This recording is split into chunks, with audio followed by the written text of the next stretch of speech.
So as a ma'am, okay, నాకు బాగా గుర్తు, నువ్వు చిన్నప్పుడు యు వర్ వర్కింగ్ మామ్ కదా, నువ్వు నన్ను స్కూల్లోనో లేకపోతే తాత వాళ్ళ మమ్మ దగ్గర వదిలేసి వెళ్ళేదాన్ని ఆఫీస్కి. How did you deal with that mom guilt? ఎందుకంటే అది నేను గో త్రూ అయ్యాను.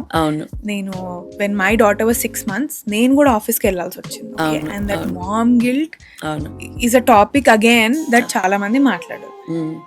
But that's a very major topic. But అది ఇప్పుడు అట్లీస్ట్ నేను నీతో మాట్లాడాను, నేను నీతో షేర్ చేసుకున్నాను, అండ్ ఐ అండర్స్టూడ్ ఇంతమందిని చూసాక దట్స్ వెరీ కామన్. ఆ టైంలో how was it for you? Did you have the mom guilt? అసలు నీకు ఉండిందా? ఉంటే how did you tackle? Mom guilt అనేది డెఫినెట్లీ ఉంటుంది వర్కింగ్ ఉమెన్ కదా. ఎక్కడ వదిలేమనేది కూడా చాలా ఇంపార్టెంట్. ఇప్పుడు మనం మన పేరెంట్స్ దగ్గర, అమ్మమ్మ తాత దగ్గర ఎప్పుడైనా వదిలినా కూడా నాకు చాలా సేఫ్ అనిపించేది.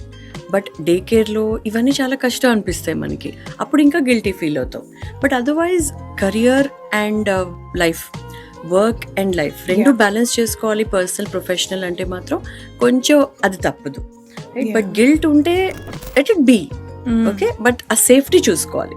మన కూతురు కానీ కొడుకు కానీ ఎక్కడ వదులుతున్నా సేఫ్టీ మాత్రం చూసుకోవాలి. అది ప్రైమరీ కదా ఈ రోజుల్లో. అదే కదా మెయిన్ బాధపడేది. అదే అందరికీ అమ్మలు ఉండకపోవచ్చు, అందరికీ నాన్న ఉండకపోవచ్చు, అందరికీ తాత ఉండకపోవచ్చు. సో ఎక్కడ వదులుతున్నా అనేది ఆ సేఫ్టీ మెజర్స్ తీసుకోవడం చాలా ఇంపార్టెంట్.